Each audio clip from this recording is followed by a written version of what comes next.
मराठी भाषेत आपल्या गावरानी भाषेत जर म्हणलं त्याला सुतारकाम म्हणतो आणि याला शहरात गेलं की फर्निचर काम. फर्निचर काम शिकण्यासाठी कोणत्यातरी अनुभवी कारागिरीकडे आपल्याला काहीतरी काम थोडंफार हेल्पर म्हणून जाऊन काम करायचं, काम करत काम शिकायचं.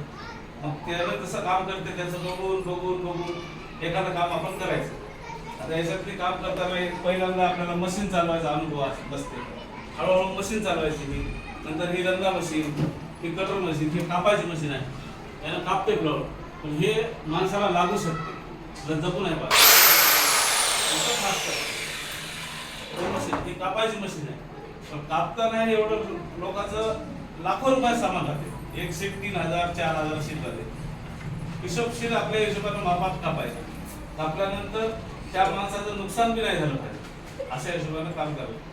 आता याच्यात रंदा आहे, हातोडा आहे, हे आहे राईट अँगल.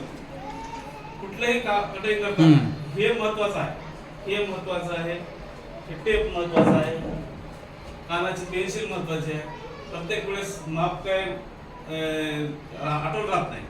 त्यासाठी आपल्याला हे पेन मार्किंग करण्यासाठी आवश्यक आहे. मेजरमेंट घेण्यासाठी टेप आणि हे राईट अँगल गुन्हे, हे सर्वात महत्वाचं 3 आयटम. आणि बाकी हातोडा हे सामान जे आवश्यकतेनुसार आपल्याला जे लागतं ते वापरायचं.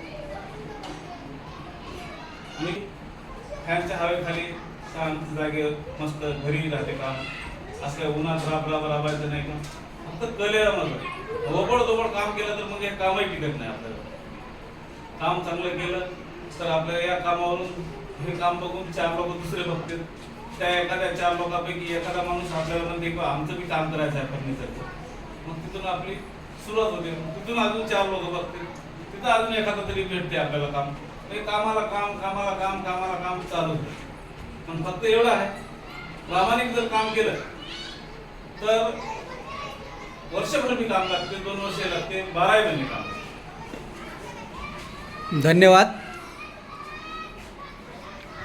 तर अशा प्रकारे आपल्याला कौशल्य शिक्षण काय असते आणि ते शिक्षण आपल्याला उच्च शिक्षणासारखे पैसे देऊन डोनेशन देऊन घ्यायची गरज नसते.